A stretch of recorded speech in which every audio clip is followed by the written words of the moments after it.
Mari Bapak Ibu Saudara kita bangkit berdiri. Kita akan menaikkan satu pujian yang berkata, berkaryalah Roh Kudus di sini.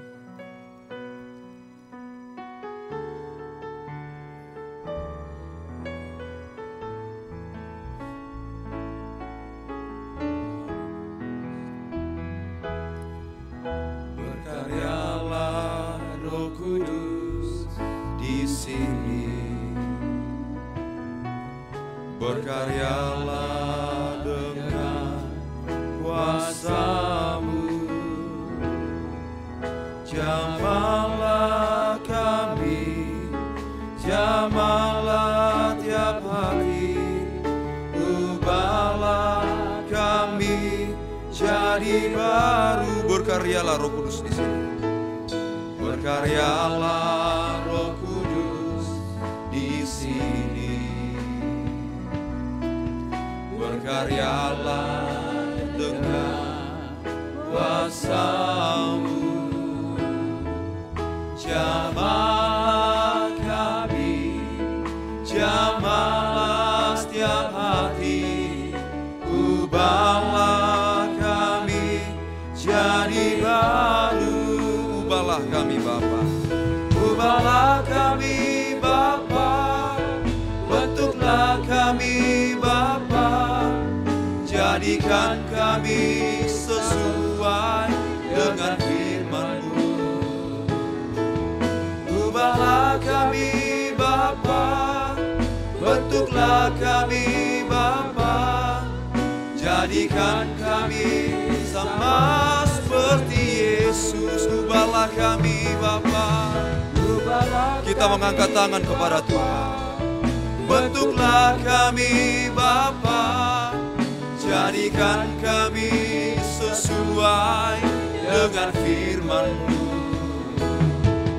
Ubahlah kami Bapa, bentuklah kami Bapa, jadikan kami sama seperti Yesus. Sekali lagi, ubahlah kami Bapa, ubahlah kami Bapa, haleluya.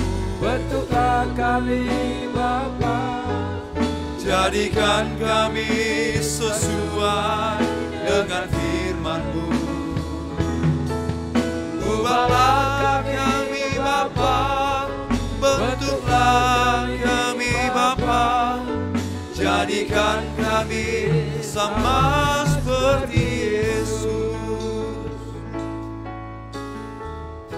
Kita menurunkan tangan kita. Kita akan kembali menyanyikan pujian dari awal. Berkaryalah Roh Kudus di sini. Dan sebentar pada refnya dengan hormat kami mengundang Bapak Pendeta Muda Andreas Lampin untuk membuka ibadah kita di dalam doa. Berkaryalah Roh Kudus di sini. Berkaryalah Roh Kudus di sini. Berkaryalah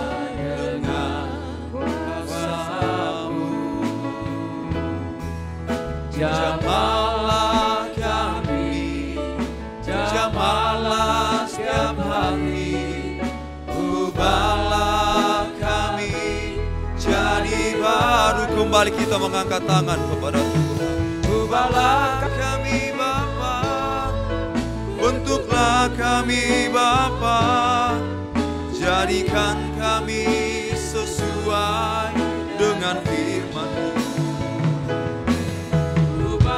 kami Bapa, bentuklah kami Bapa, jadikan kami sama. Ubahlah kami Bapa, ubahlah kami Bapa, bentuklah kami Bapa, jadikan kami sesuai dengan firman-Mu. Ubahlah kami Bapa, bentuklah kami Bapa, jadikan kami sama seperti Yesus. Bersama kita datang kepada Tuhan. Haleluya, haleluya. Inilah kerinduan hati kami Tuhan. Ubahlah hidup kami sesuai dengan kehendak-Mu. Bentuklah kehidupan kami menjadi kehidupan yang berkenan kepada Tuhan, layak untuk menjadi mempelai Tuhan. Itulah yang menjadi tujuan ibadah dan pelayanan kami. Bahkan itulah tujuan kami ada di hadirat-Mu pada sore hari ini Tuhan. Terpuji nama Tuhan. Di pertengahan minggu ini kami kembali lagi di dalam ibadah penggembalaan. Kami membawa hidup kami di hadirat-Mu. Kami rindu Tuhan menolong kami melalui firman-Mu untuk merubah hidup kami. Hal-hal yang tidak berkenan kepada Tuhan. Tabiat manusia lama Tuhan.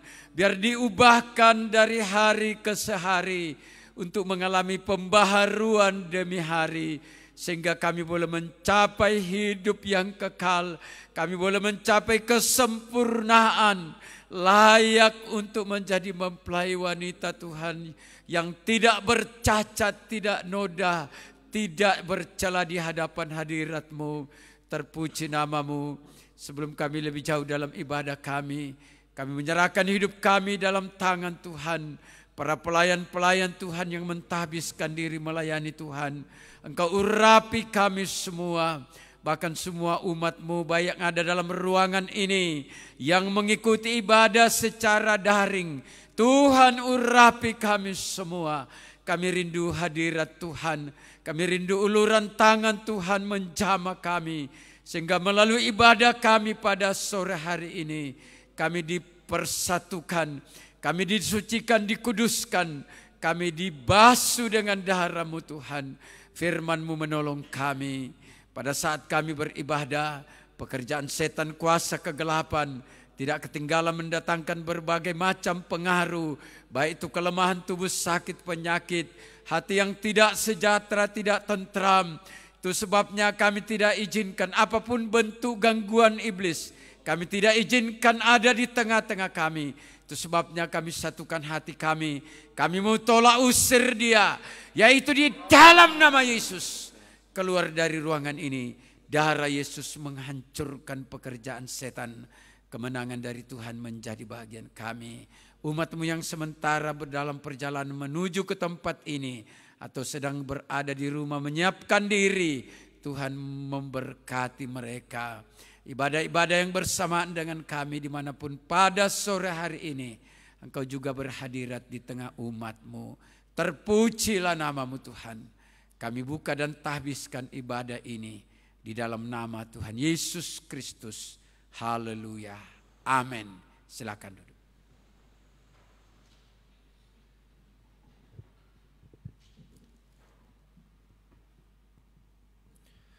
Terima kasih kepada hamba-Nya yang sudah membuka ibadah kita di dalam doa. Kami menyapa Bapak Ibu Saudara sekalian, Shalom, selamat sore.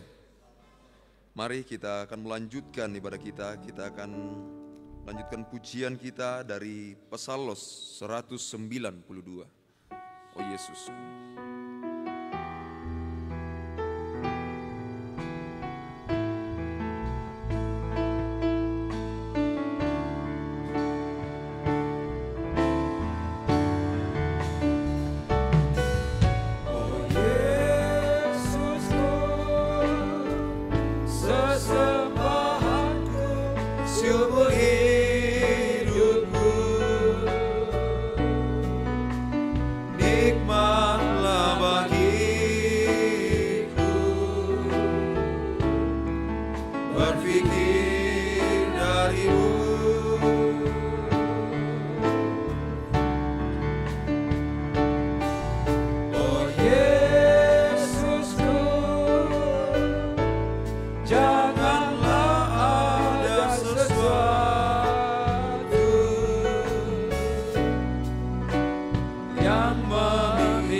Hari demi hari berlalu.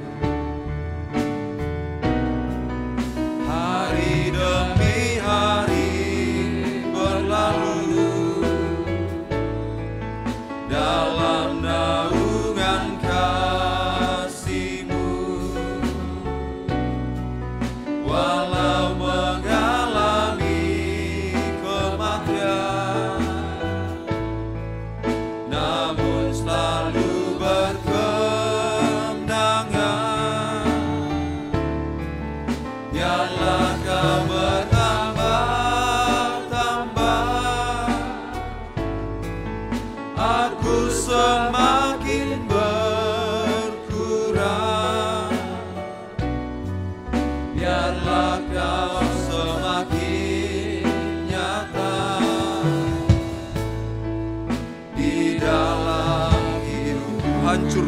hatiku mengenang kebaikan.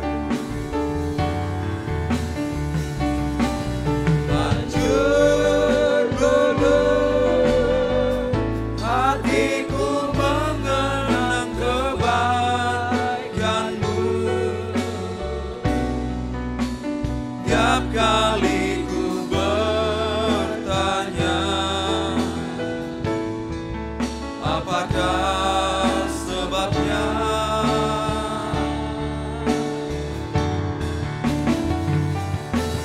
Kau limpahkan kasih yang tak berkesudahan. Oh, sungguh tak mengerti, ku tak mengerti Bila ku menghampirimu,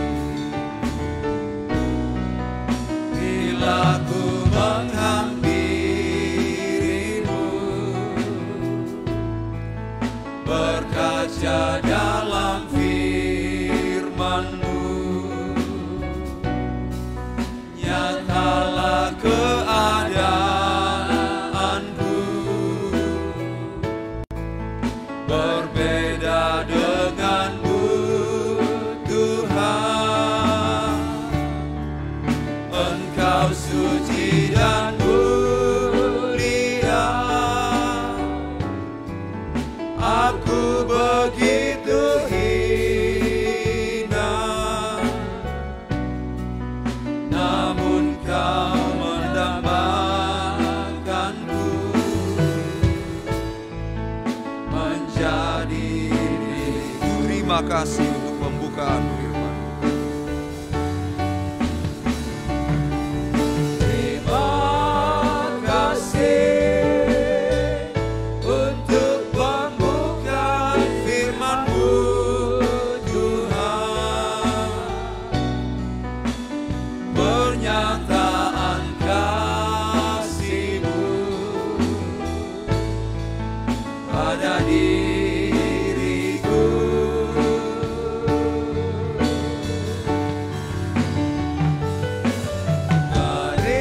Rinduanku untuk selalu bersekutu,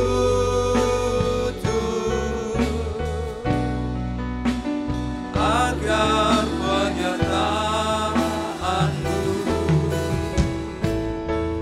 kekal dalamku.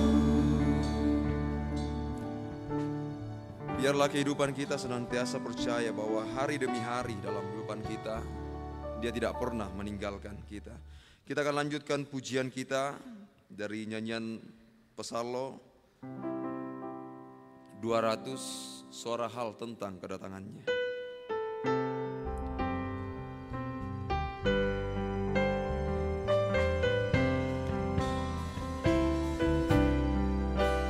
Ku dengar suara tentang kedatangannya kembali.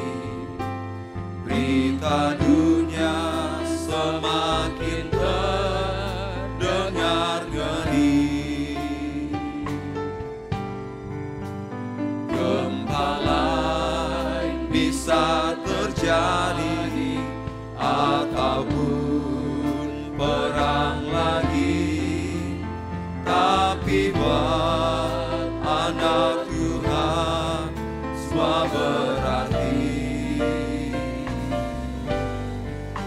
Jika ku dengar tanda sama dan tentang peperangan, kedatangannya kembali sudah dekat sekali. Ku mendengar suara hal kedatangannya kembali, suara yang makin nyaring bagiku, semakin nyaring hingga tiba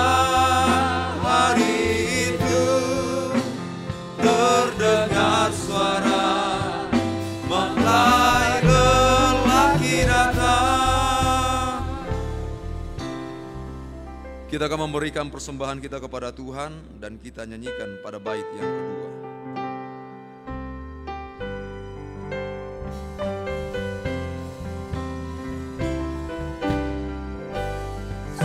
Suara gemersik daun pohon ara ku dengar, jika Tuhan memulihkan Yerusalem. Ku dengar suara dari surga bagaikan angin kuat, jika atas manusia roh dituangkan, jika di mana-mana timbul kegerakan hujan akhir, ku tahu waktu sudah dekat, Tuhan datang kembali.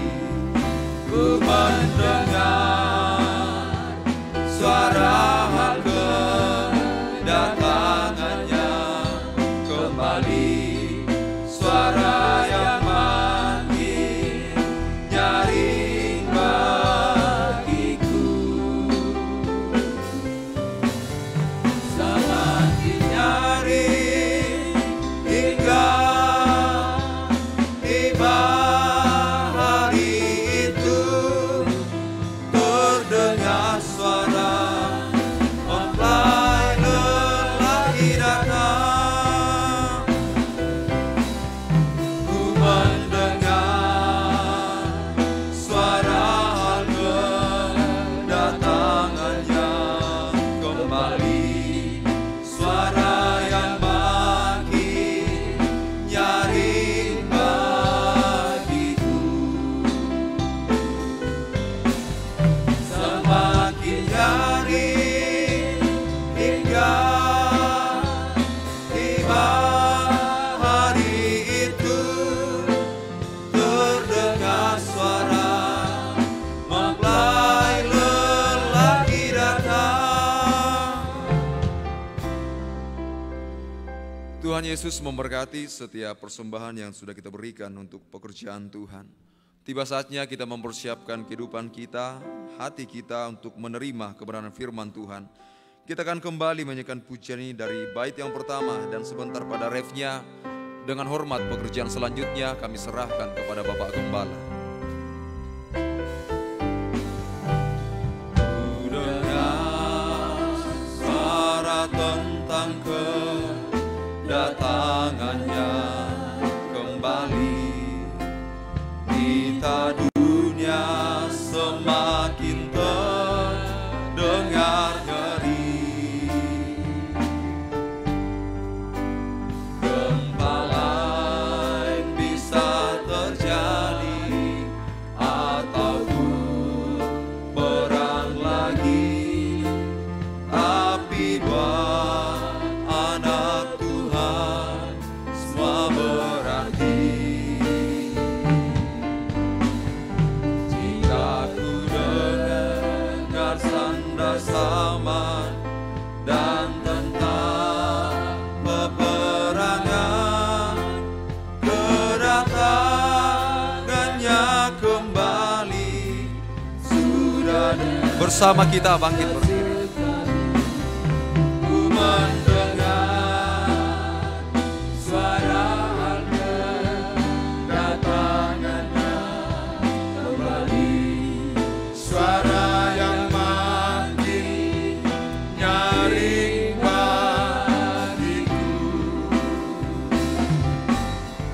semakin nyaring hingga tiba hari itu, terdengar suara mempelai lelaki datang. Bersama kita berdoa. Haleluya. Inilah menjadi kerinduan hati kami Tuhan. Berita tentang kedatangan-Mu kembali sedang disampaikan, sedang diberitakan di tengah-tengah kami, agar tidak ada satupun dari umat-Mu yang terlambat ketika Engkau datang kembali. Biarlah Tuhan menolong kami, agar kehidupan kami, mempersiapkan diri kami, begitu Tuhan datang, gereja-Mu siap sedia. Itu sebabnya Bapa, jangan berhenti berbicara kepada kami. Hanya Roh Kudus saja yang akan mengajari kami tentang kebenaran firman-Mu, tentang isi hati-Mu, tentang pikiran dan maksud Tuhan lewat setiap firman Allah yang kami pelajari. Itu sebabnya Bapa, kami mohon kemurahan-Mu, Roh Kudus ada di tengah-tengah kami, memberkati kehidupan kami semua, menuntun kami, mengajari kami, sehingga hamba-Mu berbicara bukan atas kehendak dan pikiran hamba-Mu sendiri, tetapi biarlah itu merupakan pikiran Allah sendiri. Terima kasih Bapa. Terpujilah nama-Mu. Setiap persembahan pujian kami boleh berkenan di hadapan hadirat-Mu, menjadi satu persembahan yang berbau harum bagi kemuliaan kebesaran nama Tuhan. Ketika kami mendengar firman Allah, iblis setan tidak tinggal diam dengan segala macam pengaruhnya untuk mengganggu, menghalangi kami, akan menghalang-halangi kami mengerti firman-Mu, mau merampas firman-Mu dari hati kami. Namun kami sehati, kami tolak, perintahkan dia, itu dalam nama Tuhan Yesus Kristus. Iblis setan pergi, tinggalkan tempat ini. Darah Yesus berkuasa memberikan kemenangan bagi kami sekalian. Terpujilah nama-Mu Bapa. Inilah doa kami angkat persembahkan kepadamu. Di dalam nama Tuhan Yesus Kristus kami siap mendengarkan firman Allah. Haleluya. Amin. Silakan duduk kembali.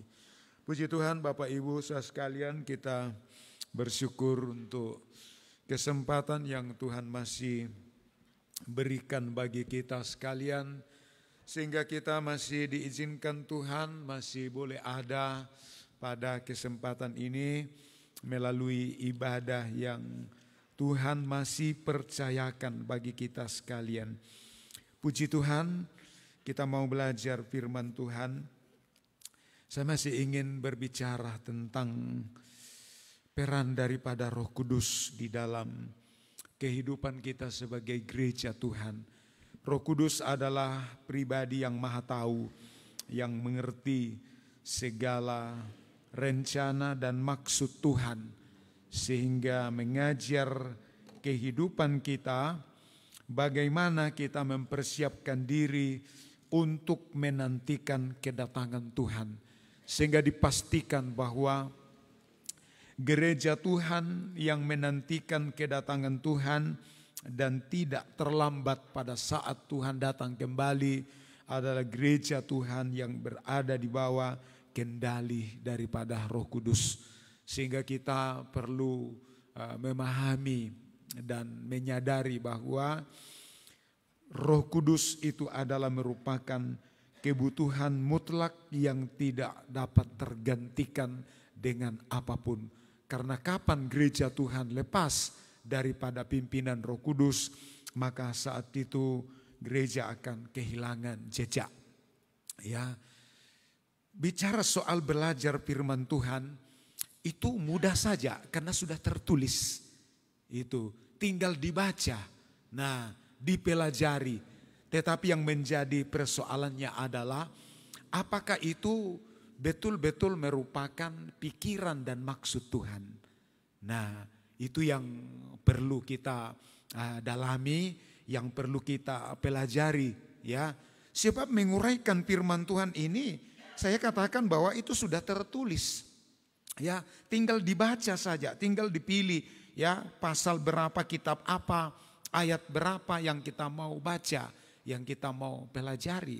Nah, tetapi yang menjadi persoalannya di situ adalah apakah itu adalah pikiran dan maksud Tuhan. Nah, karena itu fakta, kita tidak menghakimi siapapun. Tetapi artinya menjadi pelajaran bagi kita bahwa ketika kita lepas dari pimpinan Roh Kudus, ya apalagi kami hamba-hamba Tuhan dalam menguraikan firman Tuhan, maka bisa beralih kepada maksud-maksud yang lain. Nah, contohnya ya seperti orang yang ingin mendapatkan kekayaan, harta kekayaan. Nah, itu kan juga mengutip firman Tuhan. Bahkan itu bisa menyentuh hati dan menyentuh perasaan umat Tuhan, ya. Oh, surga itu jalan-jalannya dari emas murni. Oh, itu kan. Apakah itu salah? Memang betul. Surga itu jalan-jalannya dari emas murni.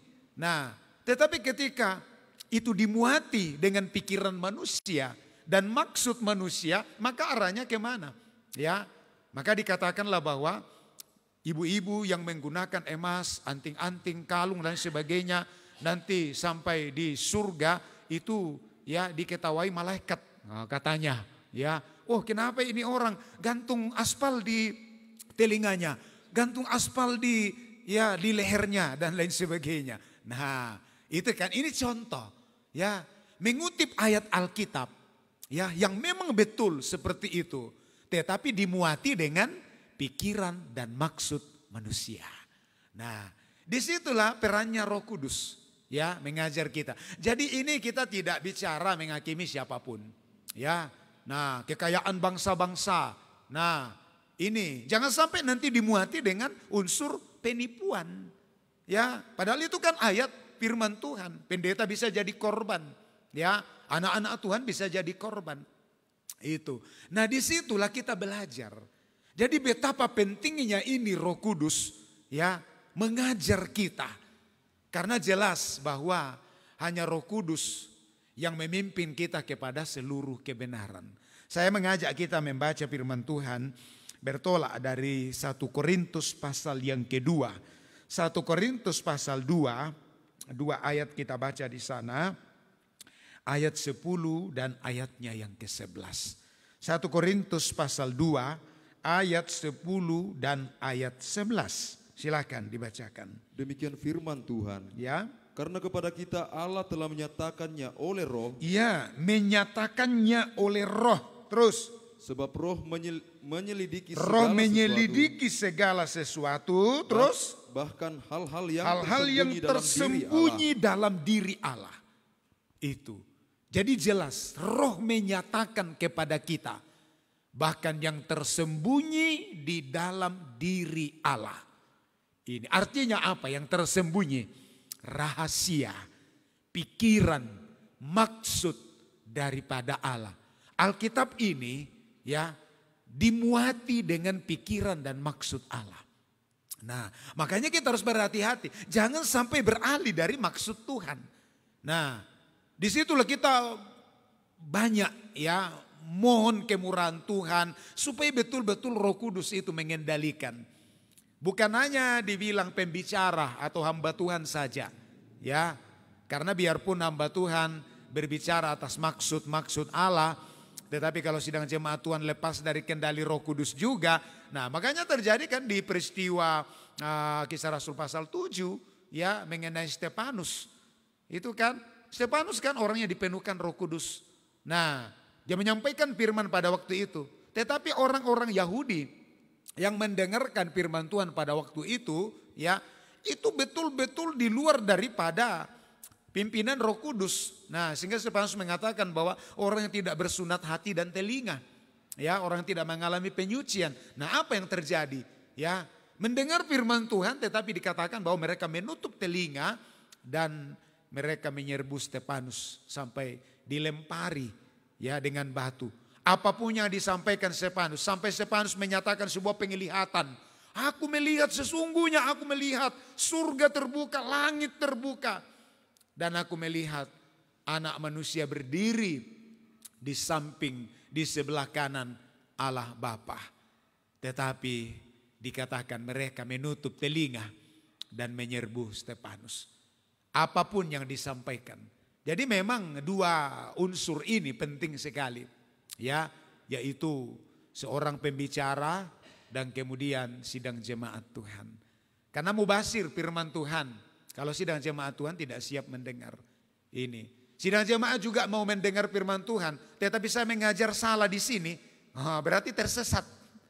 Ya, tersesat. Nah, jadi itulah makanya jelas Alkitab mengatakan bahwa karena kepada kita Allah telah menyatakannya oleh Roh, sebab Roh menyelidiki segala sesuatu, bahkan hal-hal yang tersembunyi di dalam diri Allah, rahasia yang ada di pikiran Allah, rahasia yang ada di maksud Allah, itu harus dinyatakan kepada kita. Terus ayat 11. Siapa gerangan di antara manusia yang tahu? Nah, siapa di antara manusia yang tahu? Sesama manusia. Terus? Apa yang terdapat di dalam diri manusia selain Terus? roh manusia sendiri? Nah, roh manusia sendiri. Ya, jadi sekalipun hubungan kita paling dekat, saya tidak mungkin tahu apa yang ada dalam diri istri saya. Ya, kalau dia tidak nyatakan melalui perbuatan dan perkataannya. Nah, kalau dia tidak nyatakan lewat perkataan, lewat perbuatannya, bagaimana saya tahu? Sebaliknya juga begitu. Ya, bagaimana dia tahu pikiran saya? Bagaimana dia tahu hati saya? Begitu juga dengan kita semua. Hanya rohnya yang tahu. Terus? Yang ada di dalam dia. Iya, yang ada dalam dia. Terus? Demikian pula lah tidak ada orang yang tahu. Demikian pula lah tidak ada orang yang tahu. Terus? Apa yang terdapat dalam diri Allah selain roh Allah. Selain roh Allah. Selain roh Allah. Selain Roh Kudus. Ya. Jadi kita tidak akan pernah tahu maksud Tuhan kalau bukan Roh Kudus yang mengajar kita. Nah, makanya saya katakan ya, kepada hamba-hamba Tuhan juga, hamba Tuhan muda, ya, calon hamba-hamba Tuhan dalam pendidikan Alkitab, bahwa ya Roh Kudus ini memang merupakan kebutuhan yang tidak akan bisa tergantikan dengan apapun. Itu siapapun, ya, sepintar-pintarnya orang, ya, sampai ilmu jiwa sekalipun, nah, tidak akan mungkin tahu apa yang ada di dalam hati dan pikiran orang. Paling bisa dibaca dari gerak-geriknya, bahasa tubuh, dan itu pun bisa meleset. Itu, ya, sama apa yang ada di dalam diri Allah, hanya Roh Kudus yang tahu. Nah, maka kita butuh namanya Roh Kudus itu mengajari kita. Saya sebagai gembala, sebagai hamba Tuhan, ya, dipastikan tanpa Roh Kudus saya bisa mengajarkan maksud saya kepada sidang jemaat Tuhan. Apa yang menjadi maksud saya itulah yang saya utarakan. Sehingga maksud saya hari ini bisa berbeda dengan maksud saya besok. Ya, itu. Maka sidang jemaat Tuhan akan seperti terombang-ambing. Nah, sebentar dengan maksud ini, sebentar lagi dengan maksud itu. Karena apa? Dikendalikan oleh maksud manusia. Ini. Itu situlah kita butuh namanya Roh Kudus. Ya, biar Roh Kudus yang memimpin kita. Biar Roh Kudus yang memimpin saya. Biar Roh Kudus yang memimpin sidang jemaat Tuhan. Ya, melalui doa-doa kita kepada Tuhan. Melalui topangan doa dari sidang jemaat Tuhan. Supaya saya berbicara, ya, kepada sidang jemaat Tuhan betul-betul dalam kendali Roh Kudus dan tidak disusupi sedikit pun, tidak ditunggangi dan tidak menumpang sedikit pun namanya maksud-maksud manusia saya. Saya biasa sampaikan ya, bahwa terkadang saya terpancing, ya, ingin terpancing dengan keadaan. Tentunya bukan hanya di sini, pokoknya dalam pelayanan, ya, dalam penggembalaan. Nah, itu seolah-olah kita mau mengenang-enahkan tanpa disadari bahwa berita firman sudah ditunggangi dengan maksud-maksud manusia kita. Ya, sekalipun mungkin tidak mengarah kepada kepentingan atau kebutuhan, ya, tetapi dimuati dengan maksud-maksud, ya, manusia. Nah, seperti itulah saya katakan tadi, dan ini saya sampaikan ini karena itu sudah fakta yang perlu kita berhati-hati. Ya, itu sudah fakta. Sudah banyak terjadi. Mengutip ayat Alkitab gampang karena sudah tertulis. Ya, tinggal dicocokkan. tinggal dikena-kenakan. Ya, untuk apa? Untuk hal-hal yang sebenarnya sudah di luar daripada hati Tuhan, di luar daripada maksud dan pikiran Tuhan. Nah, maka kita harus kembali melihat apa yang disampaikan oleh Rasul Paulus. Rasul Paulus juga adalah seorang pemberita firman Tuhan. Ya, sehingga Rasul Paulus dalam pelayanannya dia tidak harus menyampaikan maksudnya sendiri. Ya, pikirannya sendiri. Sekalipun itu disertai dengan penderitaan. Kalau maksudnya Rasul Paulus, tidak mungkin Rasul Paulus ingin menderita. Itu tidak mungkin. Tidak ada orang yang memilih menderita kalau masih ada kesenangan. Itu. Ya. Kalau sudah terpaksa apa boleh buat. Nah, tapi kalau masih ada namanya cara untuk senang, pasti manusia akan lebih milih senang. Ya. Rasul Paulus dalam pelayanannya, dia bisa saja menyenangkan hatinya orang supaya dia tidak dianiaya, ya, supaya dia tidak tersiksa. Nah, tidak diperlakukan, bahkan dibunuh sekalipun, ya, apalagi dibunuh. Siapa yang mau dibunuh? Ini. Tetapi karena Rasul Paulus, ya, terfokus kepada pikiran dan maksud Tuhan. Apapun resikonya, ya, dia harus menyampaikan kebenaran itu. Nah, sedikit kembali ya dalam penekanan firman Tuhan di sini. Mari kita mengandalkan Roh Kudus itu. Biar dia yang mengajar kita. Ya, mengajari kita. Biar dalam setiap berita firman Tuhan itu dimuati dengan pikiran dan maksud Tuhan. Karena kita berada di bawah kendali Roh Kudus. Ya, dalam Injil Yohanes pasal 16. Coba. Injil Yohanes pasal 16 ayat 13. Kita mau baca Injil Yohanes pasal 16 ayatnya yang ke-13. Silakan dibacakan. Tetapi apabila ia datang, Ya, apabila ia datang, yaitu Roh kebenaran, Roh Kudus. Terus ia akan memimpin kamu ke dalam seluruh Iya. kebenaran. memimpin kamu ke dalam seluruh kebenaran.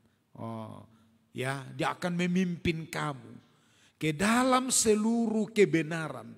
Nah, tidak mungkin Roh Kudus secara langsung mau datang ya, tanpa melalui hamba-hamba Tuhan. Di zaman nabi-nabi itu bernubuat itu dalam pimpinan Roh Kudus. Jadi Allah berbicara dalam surat Ibrani dikatakan bahwa pada zaman dahulu ya Allah berbicara kepada umatnya melalui nabi-nabi. Nah, tetapi sekarang Allah berbicara melalui anaknya sendiri, yaitu Yesus Kristus. Ya, setelah itu dia mengutus lagi. Nah, murid-muridnya, rasul-rasulnya, ya, sampai berita firman itu menjangkau seluruh dunia. Seluruh dunia dijangkau. Sampai negara-negara terlarang sekalipun. Ya, yang kita kenal negara Rusia, RRT, ya, yang kental dulu dengan negara komunis, ya, melarang ya berita firman. Sampai bayangkan, sampai anak di bawah umur didapat baca Alkitab pun bisa dihukum. Ya, itu. Nah, kerasnya ya peraturan mereka. Tetapi berita Injil tidak bisa dihalangi. Nah, Roh Kudus tidak bisa dihalangi. Ya, Roh Kudus terus bekerja. Nah, memimpin kamu ke dalam seluruh kebenaran terus. Sebab ia tidak akan berkata-kata Iya, dari dirinya tidak sendiri. berkata-kata diri sendiri terus. Tetapi segala sesuatu yang didengarnya, Iya. itulah yang akan dikatakannya. Nah, itu tadi disampaikan. Yang ada di dalam diri Allah. Itu. Yang ada di dalam pikiran Allah. Yang merupakan maksud Allah. Itulah yang disampaikan oleh Roh Kudus. Jadi ketika kita berada dalam pimpinan Roh Kudus, kita tidak akan pernah ragu. Ya, tidak akan pernah ragu.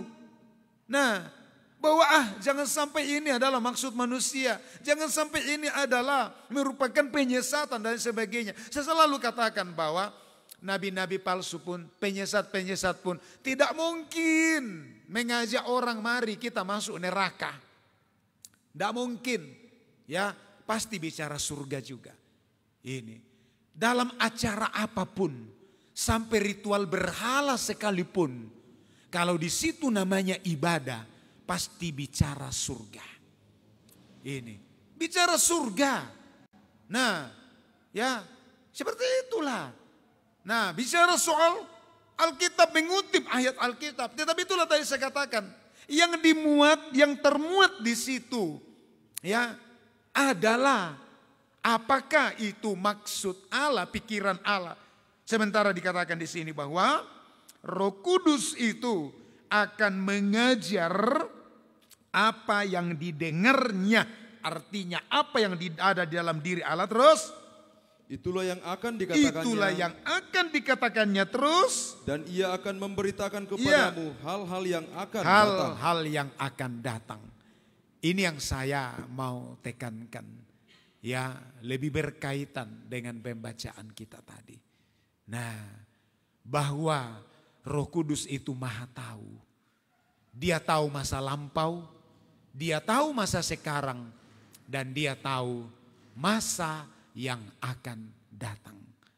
Siapa yang memberitahukan Musa tentang penciptaan alam semesta, penciptaan manusia, penciptaan segala isi dunia ini?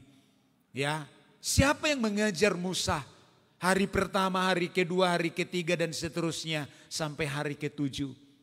Ya, apakah Musa, apakah ada ayat dalam Alkitab mengatakan bahwa dia membuka buku sejarah? Ya, kalau sudah ada sejarah pada waktu itu, tidak perlu Musa menulis lagi. Nah, tetapi kalau kita kembali melihat satu-satunya ya, tulisan yang berbicara tentang penciptaan alam semesta secara lengkap itu adalah karya tulis daripada Musa. Lalu siapa? Pertanyaannya, siapa yang mengajar dia? Ini, siapa yang memberitahukan kepadanya tentang masa lampau? Sementara Musa nanti lahir di zaman kitab Keluaran. Nah, di situ dia lahir. Siapa yang memberitahukan kepadanya? Berapa jarak, berapa ribu tahun jarak antara penciptaan alam dengan Musa? Itu. Sedangkan dari Abraham saja kepada Musa itu tidak kurang 400 tahun. Ya, karena seperti itu yang dikatakan kepada Abraham, bahwa keturunanmu nanti akan diperhamba selama 400 tahun. Nah, menjelang keluarnya bangsa Israel dari Mesir, baru Musa lahir. Nah, situ kan kita bisa melihat, ya, artinya ada jarak yang cukup jauh. Nah, tentang masa yang lampau. Disitulah kita melihat kemampuan daripada Roh Kudus untuk mengajari kita pun. Ya, tidak mungkin kita tahu namanya masa lampau kalau tidak diberitahukan oleh sejarah. Ya, apakah sejarah secara lisan, cerita dari mulut ke mulut, ataukah itu sejarah tertulis? Ya, baru kita tahu. Oh, ternyata Indonesia dulu dijajah oleh Belanda. Dari mana kita tahu? Iya, hanya dari sejarah. Kalau sejarah tidak memberitahukan kepada kita, kita tidak akan pernah tahu. Ini. Tapi Roh Kudus tanpa sejarah pun dia tahu. Kitab Kejadian, Musa menulis kitab Kejadian tanpa sejarah. Ya, dia tidak perlu tanya sama orang-orang tua. Bagaimana dulu waktu diciptakan itu langit dan bumi? Ya, sehingga dia kumpulkan beberapa orang, baru dia mengambil kesimpulan. Tidak. Ya, tidak ada orang yang ditanya. Tidak ada juga sejarah yang menjadi pedoman bagi Musa. Ya, Roh Kudus mengajar dia. Roh Kudus menyampaikan kepada dia. Sehingga tidak ada kata kira-kira. Nah, itulah luar biasanya ya. Tidak ada kata kira-kira. Kira-kira pada hari pertama langit dan bumi diciptakan. Nah, kira-kira pada hari ke-6 baru manusia diciptakan. Tidak ada kata kira-kira. Di situ semua adalah kata pasti. Ya, kepastian. Memang Roh Kudus mengajar kita tentang kepastian. Siapa yang mengajar Rasul Yohanes tentang akhir zaman yang ditulis, yang dimuat di dalam kitab Wahyu ini. Siapa yang mengajari dia? Apakah itu hanya sebatas ramalan saja? Ya, atau rekayasa atau dugaan? Nah, prediksi? Bukan. Itu sebuah penglihatan. Jelas. Coba atau kita baca dulu ya. Wahyu pasal 1 ya. Supaya kita lihat, nanti saya akan kembali untuk menekankan bagaimana peran Roh Kudus ini. Kemampuan daripada Roh Kudus ini tentang masa yang akan datang. Dalam Wahyu pasal 1, coba kita baca ayat 10-11. Kemudian nanti kita melompat saja pada ayatnya yang ke-19. Ayat 10-11 silakan dibacakan. Pada hari Tuhan, aku dikuasai oleh roh. Nah, ini sementara Rasul Yohanes berada di Patmos. Ya, Patmos kita sudah banyak belajar bahwa bukan tempat rekreasi, bukan tempat jalan-jalan, tetapi itu tempat orang buangan. Ya, sama kurang lebih Nusa Kambangan kalau di Indonesia. Ya, sebuah pulau yang memang begitu sulit kehidupan di situ. Ya, sehingga disitulah dibuang orang-orang hukuman. Nah, karena namanya orang hukuman itu tidak diperhitungkan mau hidup mau mati, tidak masalah. Ini, kalau mau hidup di sana silakan hidup, kalau mau mati lebih baik. Oh, itu orang hukuman. Ya, Yohanes berada di sana dalam sebuah penderitaan. Tetapi justru di saat dia di tempat pembuangan, maka dia mendapatkan wahyu tentang akhir zaman. Ya, aku dikuasai oleh roh, terus.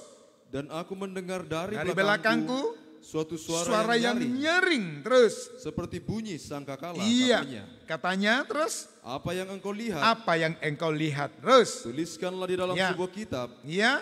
Dan kirimkanlah kepada ketujuh jemaat ini. Tuliskan kepada 7 jemaat ini. Jadi yang menjadi alamat surat daripada Rasul Yohanes pada waktu itu kepada 7 jemaat dulu.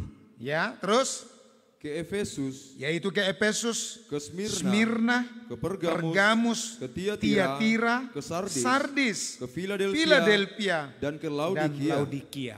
Nah, itu yang dicantumkan di pasal 2 dan pasal 3 dari kitab Wahyu. Itu secara penuh di situ kita lihat pasal 2, pasal 3, 7 jemaat di Asia Kecil dengan masing-masing keadaannya, masing-masing peringatan, masing-masing nasihat, masing-masing firman sesuai dengan keadaan mereka masing-masing. Ayat 19. Karena itu tuliskanlah apa yang telah kau lihat, terus. Baik yang terjadi sekarang maupun yang akan terjadi sesudah ini. Itu pasal berikutnya kitab Wahyu secara utuh, ya, sampai pada pasal yang terakhir. Nah, itu mengenai akhir zaman. Jadi kitab Wahyu itu bukan bicara masa lampau, tetapi itu berbicara tentang masa yang akan datang. Bahkan di zaman kita sekarang masih berbicara masa yang akan datang. Ini. Karena itu nanti sampai pada kedatangan Tuhan. Nah, Tuhan kan belum datang, ya. Sampai kedatangan Tuhan nanti. Sampai kita menjadi pewaris daripada kerajaan Allah. Di Wahyu pasal terakhir di situ nanti akan pertemuan dengan mempelai laki-laki sorga dengan mempelai perempuannya. Ya, Yesus bintang timur yang gilang gemilang. Ayat 17 itu dikatakan bahwa roh dan pengantin perempuan. Nah, di situ peran daripada Roh Kudus. Bahkan terakhir Rasul Yohanes mengatakan, datanglah Tuhan Yesus. Sampai kedatangan Tuhan. Itu kitab Wahyu, ya, tentang masa yang akan datang. Siapa yang memberitahukan kepada Rasul Yohanes? Kalau kepada Rasul Yohanes diberitahukan oleh Roh Kudus, maka dipastikan bahwa kepada Musa juga diberitahukan oleh Roh Kudus. Karena ada kesamaan, ya, kalau kita baca secara rinci, ya, ada kesamaan. bahwa Rasul Yohanes ini diizinkan untuk melihat wajahnya Tuhan. Nah, itu berbicara tentang masa yang akan datang. Nah, melihat sehingga jelas matanya seperti apa, rambutnya, ya, dan lain sebagainya, seterusnya. Nah, di situ kita bisa menemukan, kalau kita baca secara lengkap ya, dari ayat 9 sampai dengan ayatnya yang ke-20. Nah, di situ kok jelas bagaimana Rasul Yohanes melihat, ya, kepalanya, rambutnya putih bagaikan bulu, putih meta, dan matanya bagaikan nyala api, dan seterusnya. Artinya bahwa dia melihat mukanya Tuhan. Nah, sebelah depannya, nah itu berbicara tentang masa yang akan datang. Ya, nubuat-nubuat yang akan datang. Memang diizinkan Tuhan, ya, ditulis dan dilihat oleh Rasul Yohanes. Ya, dan itu pasti akan digenapi. Sampai kepada Cip 666 itu memang sudah ditulis. Ya, jadi bukan sejarah kebetulan sekarang. Nah, menurut berita yang kita dengar bahwa, ya, memang tidak sembarang di bagian tubuh manusia ditaruh itu yang paling cocok. Nah, memang paling cocoknya itu adalah di sebelah kanan, ya, di tangan sebelah kanan. Nah, itu memang sudah ditulis oleh Alkitab dulu, jauh sebelum ada orang yang menciptakan itu. Makanya saya mengatakan bahwa kalau orang tidak belajar Alkitab, itu bisa dianggap kecanggihan teknologi saja. Ya, sekarang sudah lebih canggih. Nggak usah bawa dompet, nggak usah bawa tas, nggak usah bawa ATM pun bisa terblokir. Nah, sekarang sudah lebih canggih ini. Tapi kalau kita belajar Alkitab, ya, itulah alat nanti yang akan dipakai oleh antikris, di mana dijelaskan dan dipastikan bahwa tidak ada namanya transaksi, tidak ada namanya jual beli kalau tidak menggunakan tanda tersebut. Nah, itu kalau kita kaitkan ya. Nah, ini kan mulai muncul kan. Nah, sehingga kita bisa melihat Alkitab, betul sudah digenapi. Sementara digenapi. Ya, sampai pada saat kedatangan Tuhan nanti. Nah, siapa yang memberitahukan kepada Yohanes, Rasul Yohanes, bahwa nanti iblis setelah dia dipenjara 1000 tahun masih akan naik ke sorga berperang, ingin menjadi pewaris sorga. Tetapi anak domba mengalahkan dia dan melemparkannya ke dalam neraka. Roh Kudus yang mengajarkan, yang memberitahukan kepadanya. Sehingga kita tidak ragu lagi. Karena itu adalah pikiran dan maksud Tuhan tentang akhir zaman. Dia maha tahu. Tidak ada yang secara kebetulan bagi Tuhan. Tidak ada. Ya, semua itu sudah dirancang sedemikian rupa. Nah, dari awal penciptaan langit dan bumi sampai akhir nanti itu sudah dirancang secara lengkap. Ya, sehingga tidak ada bagi Tuhan bahwa saya tidak pikir kalau mau begini. Nah, saya tidak pikir kalau nanti terjadi seperti ini. Tidak. Ya, semua itu sudah diketahui oleh Tuhan. Dan semua itu sudah ada di dalam pikiran dan rancangan Tuhan sendiri. Ini tinggal harus diberitahukan kepada kita. Apalagi menyangkut kedatangan Tuhan. Saya katakan bahwa ya, ketika Roh Kudus mengajar kita, bagaimana kita mempersiapkan diri menanti kedatangan Tuhan. Sehingga tidak ada istilah terlambat. Nanti kedatangan Tuhan bukanlah hal yang tiba-tiba terjadi bagi kehidupan kita. Seperti datangnya seorang pencuri yang tidak diketahui kapan dia datang. Ya, kalau pas orang berjaga-jaga pencuri datang, tertangkaplah pencuri itu. Tetapi kalau pas orang lengah, orang tertidur semua, baru pencuri datang, maka diboyong semualah itu. Nah, seperti itu contohnya ya. Ini menanti kedatangan Tuhan. Ya, memang bagi sebagian orang kedatangan Tuhan seperti pencuri. Artinya apa? Dia tidak siap sedia. Makanya kita diajar oleh firman Tuhan. Ya, bukan nanti ketika Tuhan datang di awan-awan baru kita mari kita mengenal dia. Oh, mari kita percaya kepada dia. Terlalu jauh. Ya, jarak yang terlalu jauh. Kalau Tuhan sudah datang, nah baru kita, mari kita percaya kepada Tuhan. Ternyata betul. Nah, kita percaya, baru mau membangun kepercayaan, baru mau bertobat, baru mau lahir baru dan seterusnya. Sementara saya katakan bahwa ini perjalanan panjang ini. Contohnya saja ya, sederhana. Sejak kapan kita percaya dan menerima Yesus? Ini. Sejak kapan kita menjadi orang Kristen? Itu berarti posisi pada pintu gerbang. Nah, kita lihat dalam diri kita masing-masing. Kira-kira posisi kita sudah di mana sekarang? Itu kan. Dengan jarak waktu yang sudah sekian lama. Kita menjadi orang Kristen. Bahkan mungkin sebagian besar dari kita yang lahir dalam agama Kristen. Orang tua kita sudah Kristen. Ya, bahkan nenek kita sudah Kristen. Ya, melahirkan orang tua kita dan melahirkan. Jadi kita ini sudah keturunan orang Kristen yang keberapa? Nah, kalau saya ya mungkin keturunan keempat ya menjadi orang Kristen. Itu. Nah, karena neneknya mama itu sudah Kristen. Ya, lahirlah nenek, lahirlah mama, lahirlah saya. Itu kan, itu contoh. Nah, artinya jarak waktu yang kita bisa lihat. Tetapi apakah kita katakan sekarang bahwa oh saya sudah sempurna. Dalam waktu yang singkat aku bisa sempurna. Bukankah kita masih terus dalam proses. Ya, kita sedang ya dibawa Tuhan dalam kebenaran ini. Kebenaran, apakah kebenaran sudah 100%? Itu kan ini artinya kita ambil gambaran dalam kehidupan kita. Nah, apakah sudah 100% tindakan, perbuatan, tutur kata, pola pikir, perasaan, ya dan lain sebagainya yang kita lakukan. Apakah sudah 100% dalam kendali kebenaran?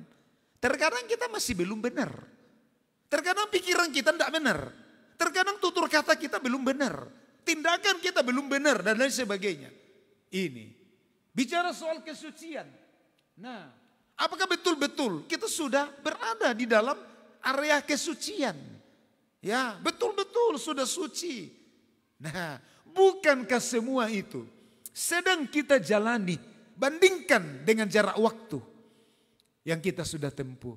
Nah, disitulah saya memberikan satu gambaran kepada kita. Ya, bahwa betapa terlambatnya kalau nanti Tuhan sudah datang baru mau dibenahi. Inilah pentingnya Roh Kudus. Roh Kuduslah yang mengajari kita sekarang. Persiapkan dirimu, lakukan seperti ini, lakukan kebenaran, hidup dalam kekudusan. Supaya begitu Tuhan datang di awan-awan, begitu ada kabar nanti yang mengatakan, mempelai datang, song-songlah dia. Semua sudah siap sedia. Gambaran dalam Alkitab 5 gadis yang bodoh. Ini. Memang sama-sama menanti. Sama-sama menanti. Ya, menahan ngantuk. Sampai tertidur. Sama-sama. Tetapi tidak siap. Belum beres semuanya. Nanti mempelai datang baru mau dibereskan semua. Oh, masing-masing bangun membereskan pelitanya. Ternyata ada yang kurang. Yaitu minyak tidak disediakan. Ya. Pertanyaannya adalah kemana sih mereka waktu masa persiapan? Kenapa tidak dipersiapkan minyak? Nah ini contohnya ya. Itulah gambarannya bagi kita. Ya, kalau dalam pelajaran Alkitab secara luas kita bisa belajar bahwa minyak itu juga gambaran daripada Roh Kudus. Jadi 5 gadis yang bodoh, gambaran daripada kehidupan yang tidak berada di bawah kendali Roh Kudus. Yang tidak diajari bagaimana mempersiapkan diri menanti kedatangan Tuhan. 5 gadis yang bijaksana, ada pelita, ada minyak. Ini. Firman-Mu adalah pelita bagi kakiku, terang bagi jalanku. Nah, firman Tuhan dan Roh Kudus satu paket. Tidak bisa dipisahkan satu dengan yang lain. Ini. Jadi kita tidak berbicara tentang gereja lokal, kita tidak bicara sinode, kita tidak bicara siapa-siapa, kelompok dan lain sebagainya. Pokoknya karena menantikan kedatangan Tuhan ini memang bersifat pribadi. Ya, artinya harus dipertanggungjawabkan secara pribadi masing-masing nanti di hadapan Tuhan. Ya, umpamanya contoh saja ya, ini contoh saja. Ya, hubungan yang paling dekat saja. Apakah itu suami dan istri, apakah anak dan orang tua, saudara dengan saudara, ya, yang selalu satu rumah, selalu bersama-sama, bahkan mungkin satu kamar, ya, kemana-mana selalu pergi bersama-sama. Tetapi satu yang dipimpin Roh Kudus, satu yang tidak. Ini, maka nanti mau tidak mau, ya harus terpisah. Ada lagu yang begitu sangat membuat seperti menakutkan kalau kita dengar. Nah, itu membuat kita seperti ada rasa takut, oh jangan-jangan sampai terjadi kepada kita. Ya, suami dan istri bercerai, ayah dan anak bercerai, perceraian selamanya. Wah, ngeri dengarnya. Ya, sedangkan pergi merantau saja beberapa bulan rindu lagi. Nah, ndak libur nak. Wah, itu kan ini. Apalagi kalau dibilang bercerai selamanya. Itu. Ya, sekalipun ya, itu pasti perasaan di dunia. Ya, perasaan itu nanti di surga itu sudah tidak ada. Makanya saya biasa katakan bahwa nanti di surga tidak akan ada orang yang menangis. Ya, oh kenapa kamu di situ menangis? Ya, aku ingat. Nah, aku ingat keluargaku tinggal di bumi, masuk neraka. Tidak ada lagi itu. Ya, karena itu salah satu yang diubahkan Tuhan nanti. Tubuh ini, ya, itu sudah diubahkan Tuhan sehingga tidak ada lagi perasaan seperti itu. Nah, karena surga itu nanti dikatakan suasana sukacita. Tidak ada air mata, tidak ada ratap, tidak ada duka cita di dalam kerajaan surga. Nah, tetapi selama kita masih punya perasaan di bumi seperti itu, ya patutlah kita rasakan itu. Dan patutlah kita saling mendoakan.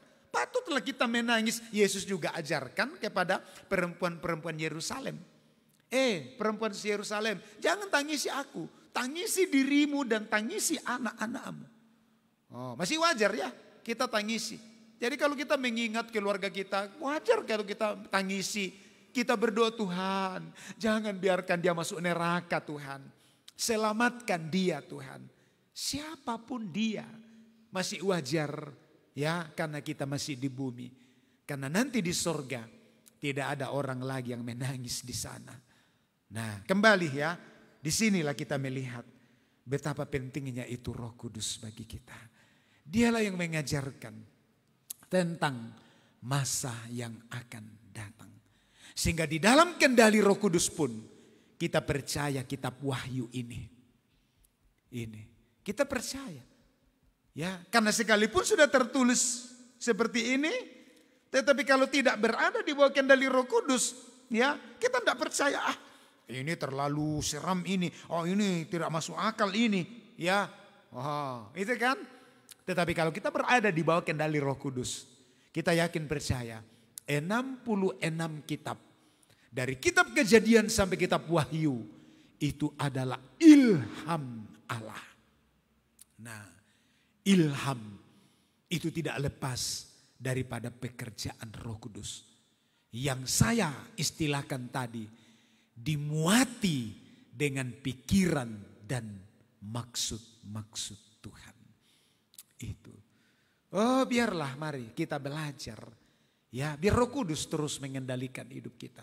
Doakan saya ya sebagai gembala supaya saya tidak berbicara di sini menyampaikan maksud dan pikiran saya. Nah, biarlah maksud dan pikiran Tuhan yang terus kita pelajari. Sehingga kita betul-betul mempersiapkan diri. Jangan ada satu pribadi pun yang terlambat ketika Tuhan datang kembali. Efesus pasal yang ketiga. Surat Efesus pasal yang ketiga. Efesus 3 kita mau baca. Ayat 8 sampai ayat 11. Efesus 3, 8 sampai ayat 11. Silakan.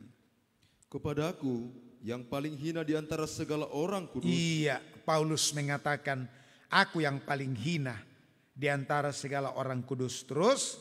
Telah dianugerahkan kasih Iya, karunia ini. kasih karunia ini. Terus? Untuk memberitakan kepada Ya, orang-orang bukan Yahudi. kepada orang-orang bukan kekayaan Yahudi Kristus kekayaan Kristus. Terus? yang tidak Yang terduga tidak itu. terduga itu.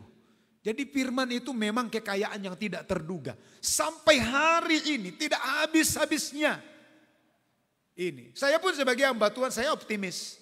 Saya sangat-sangat yakin, saya sangat-sangat percaya. Ya, bahwa saya tidak akan pernah takut mau bicara apa. Ini. Karena ini kekayaan. Ya, yang tidak habis-habisnya. Sepanjang itu berada di bawah kendali Roh Kudus. Terus? Dan untuk menyatakan Ya. apa isinya tugas penyelenggaraan Ya. rahasia yang telah Apa berabad-abad isi tersembunyi. tugas penyelenggaraan rahasia yang telah berabad-abad itu masa lampau.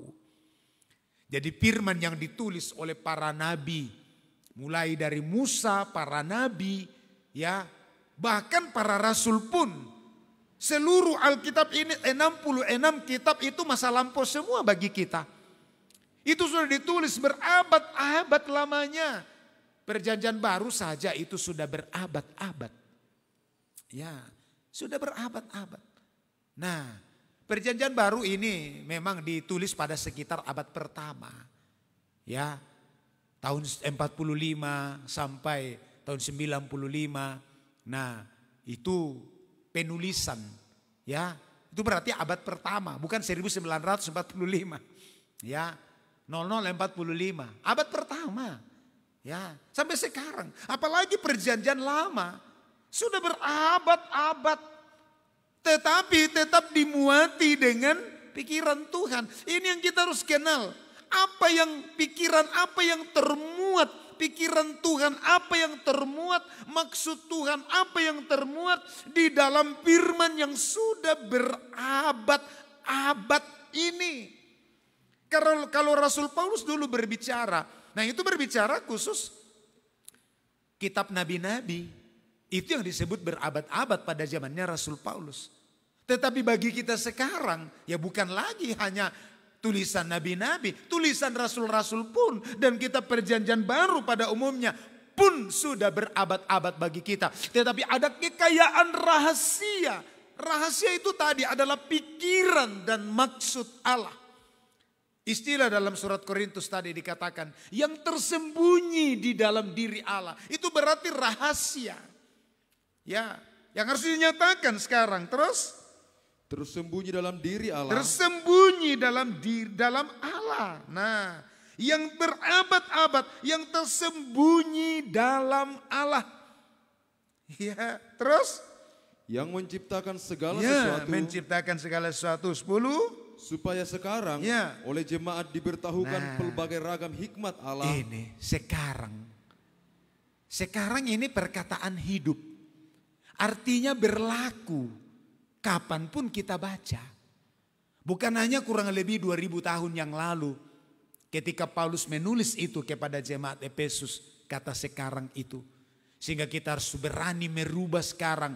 Oh kalau dulu Paulus katakan sekarang. Maka sekarang kita harus bilang apa? Dulu. Bukan, tetap sekarang.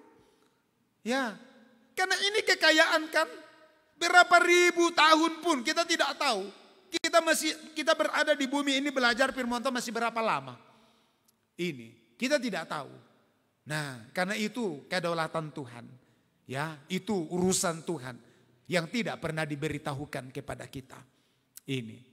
Tetapi sampai hari ini kekayaan itu masih terus kita nikmati. Saya secara pribadi terlalu banyak kagum terhadap pengajaran firman Tuhan ini. Kagum betul-betul. Ya, begitu kayanya ini rahasia yang terus dinyatakan, ya, supaya sekarang oleh jemaat diberitahukan pelbagai ragam hikmat Allah. Terus kepada kepada pemerintah-pemerintah dan penguasa-penguasa di surga 11 sesuai dengan maksud abadi. Ada maksud abadi. Ya, dari kekal kepada kekal, itu abadi. Ya, Tuhan punya rencana mau membawa kita kepada tempat yang abadi. Hanya hati-hati karena 2 tempat abadi yang disediakan Tuhan. Ya, yaitu surga yang kekal selama-lamanya. Tetapi neraka juga itu bersifat kekal. Ini. Sehingga gagal masuk surga itu kegagalan fatal. Nah, berarti neraka selama-lamanya. Neraka bukan tempat transit. Neraka bukan tempat untuk membenahi diri. Bukan. Tetapi itu hukuman kekal selama-lamanya. Tidak ada akhirnya. Ya, ngeri sekali. Sangat mengerikan. Ya, kalau kita merenungkan, kalau kita bayangkan. Ini. Makanya orang yang gagal masuk surga itu kegagalan selama-lamanya. Kalau kita di bumi ini banyak kegagalan yang kita temui. Sebenarnya itu kegagalan yang tidak seberapa. Ya, gagal dapat pekerjaan, gagal sekolah, gagal menikah, gagal apa saja di dunia ini. Itu kegagalan yang tidak seberapa. Kalau dibandingkan orang gagal masuk surga nanti. Oh, itu fatal sekali. Ya, makanya kita melihat di sini. Ternyata di dalam rahasia firman terkandung maksud abadi. Kekekalan yang harus kita ketahui. Terus yang telah dilaksanakannya dalam Kristus Yesus Tuhan kita. Iya. Dilaksanakan melalui Yesus Kristus Tuhan kita. Ini. Biar Tuhan menolong kehidupan kita dalam memahami setiap maksud-maksud Tuhan itu. Itulah tujuannya kita belajar firman Tuhan. Ya, itu tujuannya. Sehingga belajar firman Tuhan itu sama artinya dengan mengetahui pikiran dan maksud Tuhan. Ini. Sehingga kita bisa mengetahui, oh ternyata maksudku masih berbeda dengan maksudnya Tuhan. Ternyata pikiranku berbeda dengan pikirannya Tuhan. Ya, dan pikiran dan maksud Tuhan itu paten. Nah, bukan tawar menawar. Ya, bukan. Ya, jadi bukan seperti keputusan rapat. Ya, bahwa kita mengambil kesimpulan dari usul-usul sekian kita kumpulkan, baru kita ambil kesimpulan yang dianggap paling terbaik. Bukan begitu kita belajar firman Tuhan. Ya, maksud dan pikiran Tuhan itu paten. Jadi kita belajar firman Tuhan sama dengan mempelajari apa pikiran dan maksud Tuhan. Supaya apa? Supaya kita ikuti. Nah, supaya diikuti itu, oh ternyata ini maksudnya Tuhan. Ternyata ini pikirannya Tuhan. Inilah yang kita harus lakukan. Ya, supaya apa? Supaya kita berada di dalam rencana abadi. Nah, mencapai keabadian, mencapai kekekalan, yaitu kerajaan surga kekal selama-lamanya.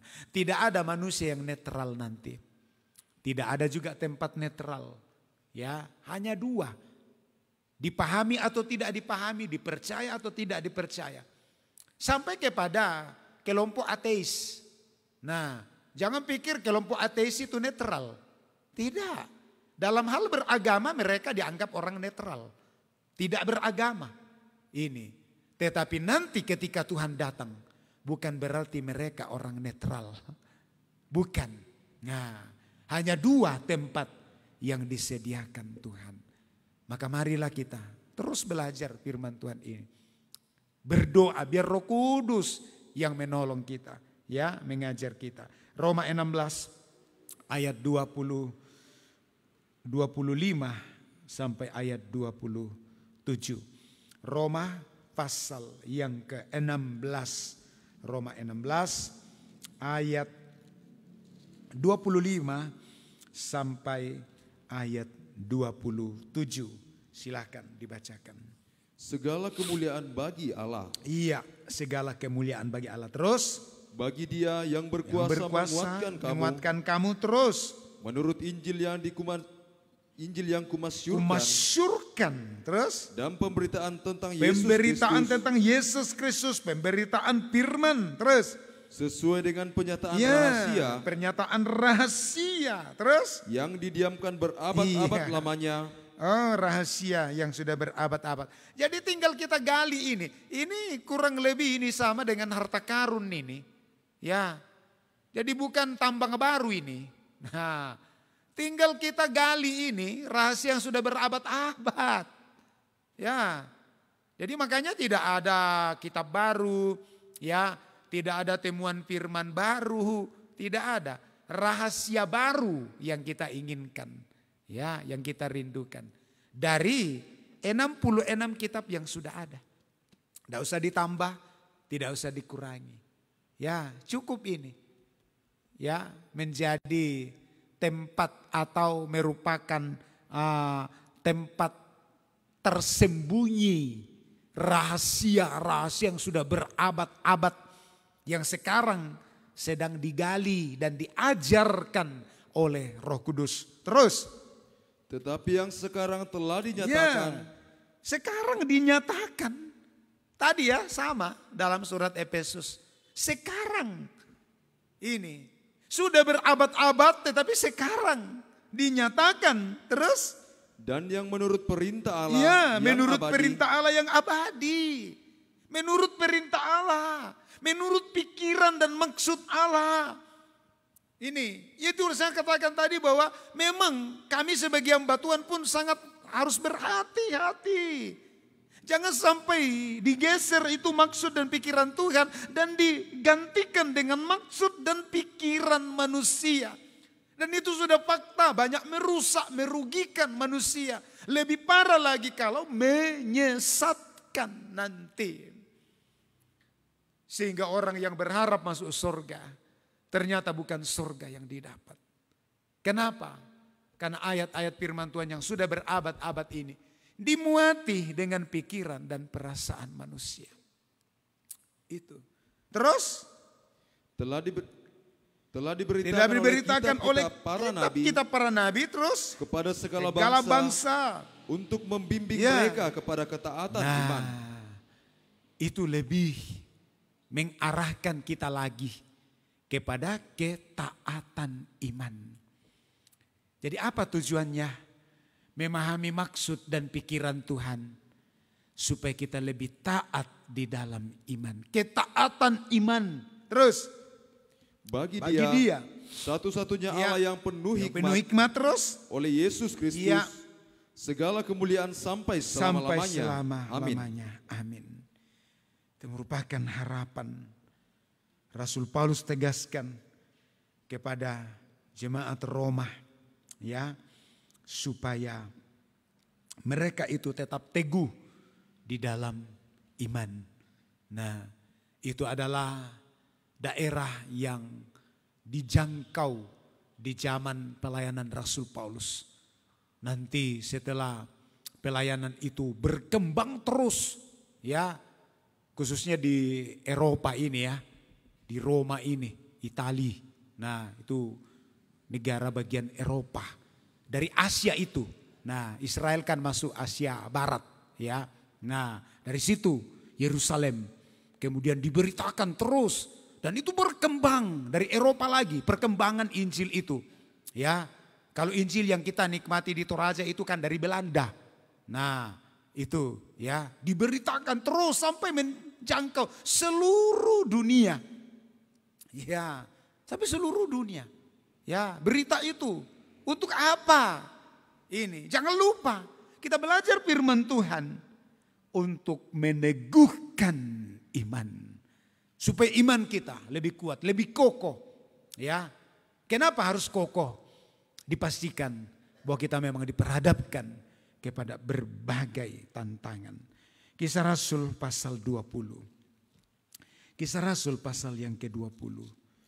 Ayat 26-27. Kisah Rasul 20, 26 dan ayat 27. Silakan dibacakan. Sebab itu pada hari ini Iya, aku bersaksi kepadamu bersaksi kepadamu terus. bahwa aku bersih, Aku bersih, tidak bersalah terhadap tidak siapapun bersalah yang kepada akan siapapun binasa. yang akan binasa. Artinya apa? 27? Sebab aku tidak lalai memberitakan Iya. seluruh maksud Allah kepadamu. Iya, ini tanggung jawab seorang hamba Tuhan. Ya, jangan lalai menyampaikan maksud Allah. Nah, maksud Allah kan yang termuat di dalam setiap firman. Saya sudah katakan tadi, 66 kitab. Di setiap kitab, setiap pasal, setiap ayat, setiap kalimat dan setiap suku kata. Di situ sebenarnya sudah dimuati pikiran dan maksud Allah. Tidak ada yang cerita-cerita biasa saja. Tidak ada. Semua itu dimuati dengan pikiran dan maksud Allah. Dan itulah kekayaan yang harus dibukakan oleh rahasia firman Tuhan. Oleh Roh Kudus. Nah, yang harus dibukakan oleh Roh Kudus. Ya, jangan sampai pikiran kita yang bermain. Jangan sampai logika kita yang jalan di situ. Nah, jangan. Nah, karena ketika logika kita yang jalan di situ, ya saya sudah katakan tadi, lepas daripada maksud dan pikiran Tuhan. Nah, dan itu kata kasarnya itu namanya penyesatan. Nah, penyesatan kan artinya lepas daripada jalur yang sebenarnya. Nah, muncullah istilah Alkitab yang mengatakan banyak orang, banyak jalan maksudnya. Banyak jalan yang disangka orang lurus tetapi ujungnya menuju maut. Yesus pun mengatakan, ketika muncul sebuah pertanyaan, sedikit sajakah orang yang masuk dalam kerajaan Allah? Ini. Yesus tidak mengatakan sedikit atau banyak. Tapi Yesus mengatakan, berjuanglah untuk masuk dalam pintu yang sesak. Ini. Artinya, siapa yang menjadi pewaris kerajaan Allah? Seberapa banyak orang yang mau berjuang. Berjuang ini apa? Ya, berjalan di dalam maksud dan pikiran Tuhan. Ini banyak contoh di dalam Alkitab. Ya, contohnya ya, ketika Petrus melarikan diri menurut sejarah. Ya, itu kan maksudnya. Maksudnya dia adalah supaya dia terhindar daripada aniaya apalagi pembunuhan. Nah, tetapi apakah maksud Tuhan seperti itu? Tidak. Ya. Sehingga dia harus kembali menyerahkan diri untuk melakukan maksud Tuhan. Karena di tengah jalan ini sejarah yang mencatat seperti itu. Ya. Petrus diperingatkan, kenapa engkau mau menyalibkan aku untuk kedua kali? Ini. Jadi beralih dari maksud Tuhan itu sama dengan menganiaya Tuhan, sama dengan menyalibkan dia, menyangkal dia, ya, dan seterusnya. Maka kembalilah Petrus kepada maksud Allah. Sekalipun nyawanya harus menjadi taruhan. Nah, itu contoh, ya. Dan masih banyak lagi. Jadi terkadang kita mengukur maksud Allah ini dengan perasaan manusia kita. Wah, ini tidak enak ini bagi daging, ini pasti bukan maksud Tuhan. Belum tentu. Ya, belum tentu juga yang menyangka, oh ini menyenangkan ini, pasti maksud Tuhan ini. Belum tentu juga. Ya, jadi makanya kita harus kembali kepada apa kata firman Tuhan. Biarlah kita terus belajar firman Tuhan. Biar firman Tuhan mengajar kita, biar Roh Kudus mengajar kita. Mengendalikan setiap kehidupan kita. Supaya kita tidak lepas dari maksud Allah. Rasul Paulus merasa bertanggung jawab. Ya, bahwa aku tidak berhutang kepada siapapun yang akan binasa. Karena aku sudah menyampaikan seluruh maksud Allah. Menyenangkan atau tidak menyenangkan bagi daging. Yang penting itu sudah maksud dan pikiran Tuhan. Ini seperti itulah selayaknya kita menanggapi setiap firman Tuhan. Jadi setiap kebenaran firman Tuhan, kita tidak boleh ukur dengan kesenangan daging kita, dengan kesenangan manusia kita. Ukurannya itu ada pada Roh Kudus.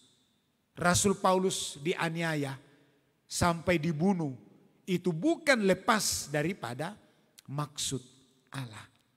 Ini. Ya, mudah-mudahan kita tidak mengalami lagi penganiayaan seperti itu. Ya, apalagi dalam artian biasa. Saya kira di negara kita keadilan itu lebih ditegakkan oleh pemerintah kita. Ya, sehingga namanya perlakuan terhadap setiap kepercayaan itu harus berurusan dengan hukum. Ya, nah itu secara fisik. Tapi saya mau katakan bahwa apakah tantangan perjalanan gereja Tuhan ini sudah berhenti hanya dari segi itu saja? Tidak. Saya sudah katakan beberapa minggu yang lalu ya, bahwa kalau dulu penganiayaan secara fisik, sekarang lebih mengarah ke menyentuh perasaan. Jangan pikir perasaan itu tidak ada pengaruhnya. Ya, banyak orang mengorbankan kebenaran hanya gara-gara perasaan. Gara-gara perasaan. Apa kata orang? Apa kata keluarga? Apa kata tetangga? Nah, itu kan kalau yang tidak harus mengorbankan kebenaran firman Tuhan, ya saya kira tidak ada kaitannya dengan perasaan. Ya, perasaan itu bukan namanya korban karena perasaan ini. Tapi yang dimaksudkan di sini adalah berapa banyak kebenaran yang terinjak-injak, berapa banyak kebenaran yang harus dikorbankan hanya gara-gara perasaan. Makanya saya mengatakan bahwa jangan pikir penganiayaan saja yang membuat orang, malah kalau dulu di zaman gereja penganiayaan malah membuat mereka lebih bertumbuh, lebih berkembang. Jadi lebih berbahaya sebenarnya perasaan yang tersentuh daripada penganiayaan secara fisik.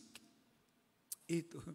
Penganiayaan perasaan lebih bahaya daripada penganiayaan fisik. Itu. Jadi makanya mari kita belajar. Biar Roh Kudus menuntun kita. Roh Kudus selalu mengajar kehidupan kita. Menuntun kita kepada seluruh kebenaran. Saya tidak perpanjang firman Tuhan.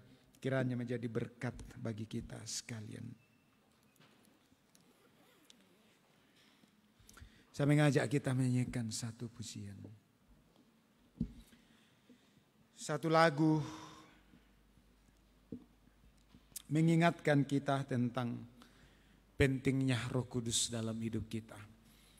Roh Kudus, ku perlu Engkau setiap hari. Saya mengajak kita menyanyikan pujian ini dan saya jemput kita bangkit berdiri bersama-sama. Pelayan-pelayan perjamuan kudus, saya persilakan tampil ke depan mempersiapkan diri, membagi-bagi tubuh dan darahnya Tuhan bagi kita semua. Roh Kudus, ku perlu Engkau tiap hari. Oh ya, ada ya di nyanyian rohani. Iya.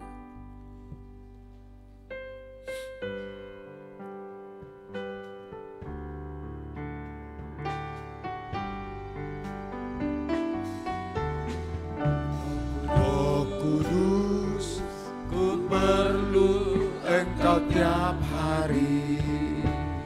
Roh Kudus, Kau pegang tanganku. Roh Kudus, Kau penghibur hatiku. Roh Kudus, ku mengasihimu. Roh Kudus, Roh Kudus, ku perlu Engkau tiap hari. Roh Kudus, Kau pegang tanganku. Roh Kudus, Kau penghibur hatiku. Roh Kudus, ku mengasihi. Dengan mengangkat tangan kita. Roh Kudus, ku perlu Engkau tiap hari. Amin, haleluya. Roh Kudus, Kau pegang tanganku. Roh Kudus, Kau penghibur hatiku. Roh Kudus, ku mengasihi. Roh Kudus, ku perlu. Haleluya, Engkau tiap hari. Roh Kudus, Kau pegang tanganku. Roh Kudus, Kau penghibur hatiku. Roh Kudus, ku mengasihi. Roh Kudus, ku perlu. Haleluya.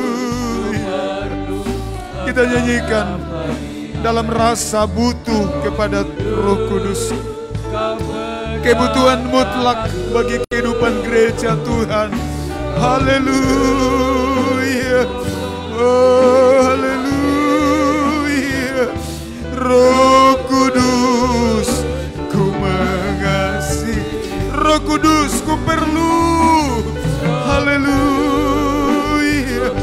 Haleluya. Amin. Haleluya. Roh Kudus, Engkau penghibur. Haleluya. Haleluya. Haleluya. Sekali lagi Roh Kudus. Haleluya. Katakan dengan sungguh-sungguh, ku perlu Engkau setiap hari. Haleluya. Haleluya. Haleluya. Haleluya. Amin. Haleluya. Mari kita sembah Dia. Haleluya. Haleluya.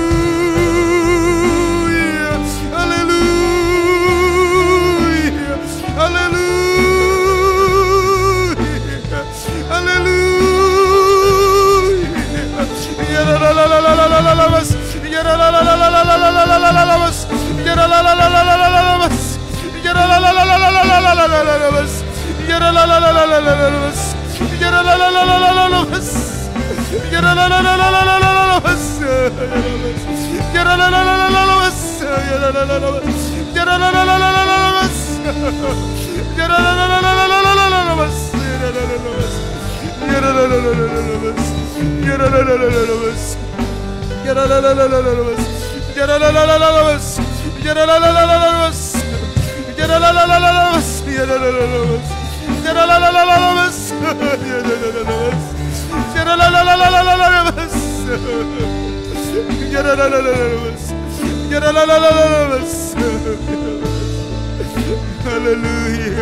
haleluya,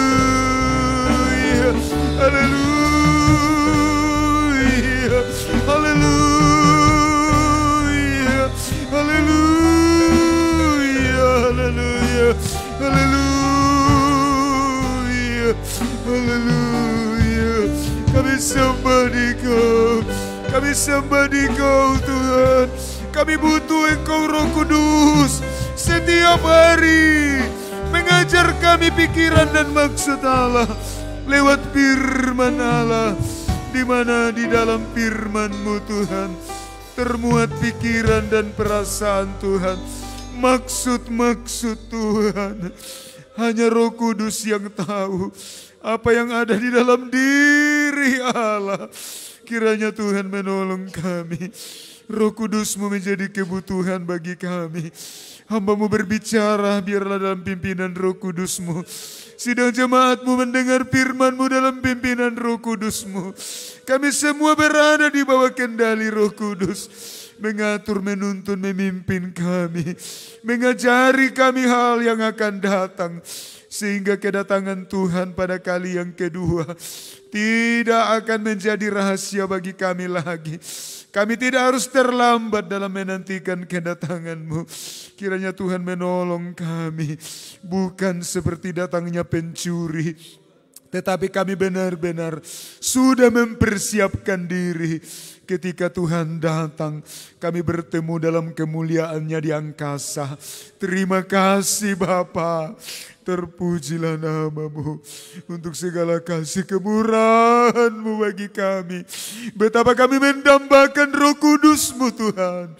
Terus bekerja di tengah-tengah kami. Terima kasih Bapa. Terpujilah nama-Mu. Kami sudah mendengarkan firman-Mu Tuhan. Biarlah di setiap firman Kau mengerti maksud-maksud Allah. Bagaimana kami harus mempersiapkan diri dalam menantikan kedatangan Tuhan. Kami akan bersekutu dengan tubuh dan darah-Mu Tuhan. Layak akan kami. Pakai kami semua pelayan-pelayan-Mu. Hamba-hamba-Mu Tuhan. Terima kasih Bapa. Di dalam nama Tuhan Yesus Kristus. Kami mengucap syukur. Peralaskan doa kami ini. Haleluya. Amin. Silahkan duduk kembali. Kembali kita melakukan pujian ini. Roh Kudus, ku perlu Engkau tiap hari. Haleluya. Roh Kudus, ku perlu Engkau tiap hari. Roh Kudus, Kau pegang tanganku. Roh Kudus, Kau menghibur hatiku. Roh Kudus, ku mengasihi-Mu.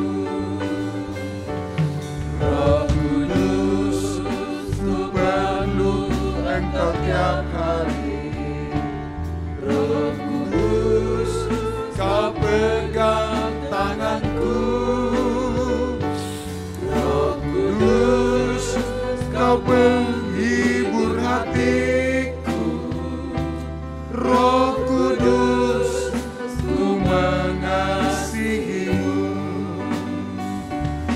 Roh Kudus, ku perlu Engkau tiap hari.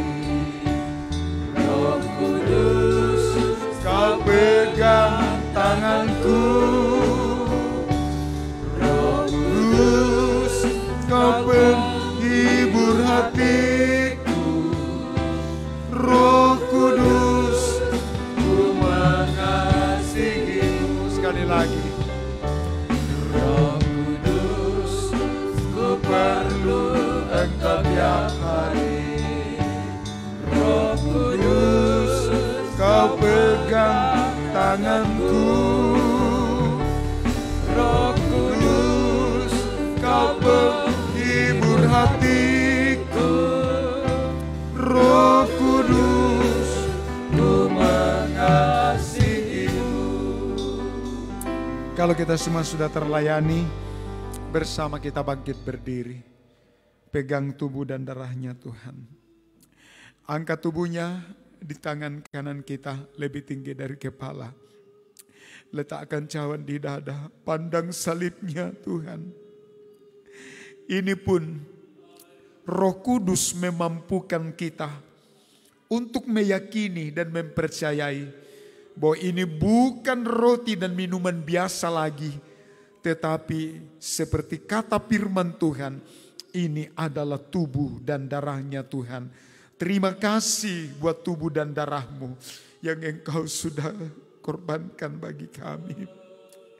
Kami akan merasakan manfaatnya dalam hidup kami. Baik pengampunan, penebusan, bahkan kesembuhan pun kami dapatkan dari korbanmu, dari bilur-bilurmu kami disembuhkan. Terima kasih Tuhan. Dengarkan firman Tuhan. Dan ketika mereka sedang makan, Yesus mengambil roti, mengucap berkat, memecah-mecahkannya, lalu memberikannya kepada murid-muridnya dan berkata, ambillah, makanlah, inilah tubuhku. Bukankah roti yang dipecah-pecahkan adalah persekutuan dengan tubuhnya Kristus? Amin. Makan dengan percaya dalam nama Tuhan Yesus Kristus. Haleluya. Nikmati dagingnya Tuhan. Menyatu dengan tubuh kita. Angkat cawan. Lebih tinggi dari kepala. Pandang salibnya Tuhan. Jika ada beban berat, pergumulan, sakit, penyakit, letakkan tangan kiri di dada, pandang salibnya Tuhan. Haleluya, haleluya, haleluya. Terima kasih buat darah-Mu Tuhan. Darah penyucian, darah pengampunan, darah penebusan. Bahkan juga dari bilur-bilur-Mu kami mendapatkan kesembuhan. Terima kasih Tuhan. Terpujilah nama-Mu Bapa. Engkau yang Maha Kuasa dapat melakukan segala perkara. Terima kasih Tuhan. Dengarkan firman Tuhan. Sesudah itu ia mengambil cawan, mengucap syukur, lalu memberikannya kepada mereka dan berkata, minumlah kamu semua dari cawan ini, sebab inilah darahku, darah perjanjian yang ditumpahkan bagi banyak orang untuk pengampunan dosa. Bukankah cawan pengucapan syukur adalah persekutuan dengan darahnya Kristus? Amin. Minum dengan percaya dalam nama Tuhan Yesus Kristus. Haleluya. Terima kasih Tuhan. Dengan mengangkat dua tangan kita mengucap syukur. Haleluya. Haleluya. Haleluya. Haleluya. Haleluya. Haleluya. Kami puji dan kami sembah Engkau. Kami agungkan Dikau. Terima kasih Tuhan buat segala kebaikan-Mu bagi kami. Baik melalui firman-Mu, melalui Roh Kudus-Mu, melalui tubuh dan darah-Mu, bahkan di dalam ibadah kami. Engkau sudah memberikan kekuatan kepada kami, kemampuan untuk beribadah, menikmati kasih dan kemurahan Tuhan. Terima kasih Bapa. Bekerjalah terus di tengah-tengah penggembalaan sidang jemaat-Mu. Jangan berhenti menyampaikan isi hati-Mu, pikiran-Mu dan maksud-Mu lewat firman dan Roh Kudus-Mu Tuhan yang selalu dinyatakan bagi kami. Sehingga setiap kali kami mendengar firman-Mu, kami belajar maksud dan pikiran Tuhan. Sehingga apa yang kami persiapkan di bumi ini benar-benar sesuai dengan rencana-Mu. Sehingga ketika Engkau datang kembali, gereja-Mu sudah siap sedia. Terima kasih Bapa. Terpujilah nama-Mu. Tuhan berkati kami hamba-hamba-Mu. Berkati seluruh sidang jemaat-Mu Tuhan. Nikah-nikah rumah tangga kami Engkau berkati. Orang muda, remaja, anak kecil. Juga janda, duda, yatim piatu, berkati semua Tuhan. Umat-Mu dalam seluruh kegiatan, pekerjaan, usaha, anak-anak Tuhan yang masih menuntut ilmu, yang ada di perantauan sampai ke luar negeri, juga dalam pemeliharaan Tuhan yang sama. Anak-anak Tuhan yang sedang berjuang mencari pekerjaan, pertemukan pekerjaan yang layak.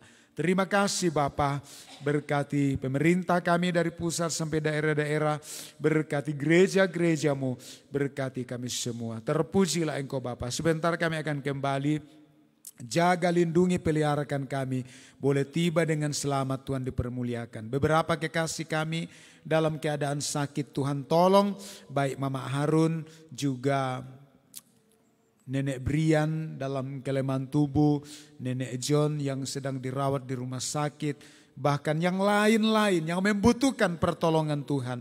Ulurkan tangan kasih-Mu. Sakit penyakit kami tolak perintahkan di dalam nama Tuhan Yesus Kristus. Darah Yesus berkuasa memberikan kemenangan. Mereka boleh pulih, kuat, sehat kembali. Nama Tuhan dipuji, dipermuliakan.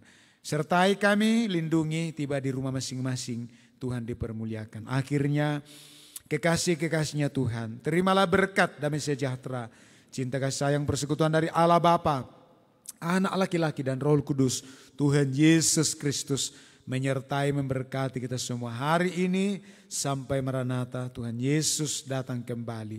Di dalam berkat Tuhan Yesus Kristus kami sudah berdoa mengucap syukur. Haleluya. Amin.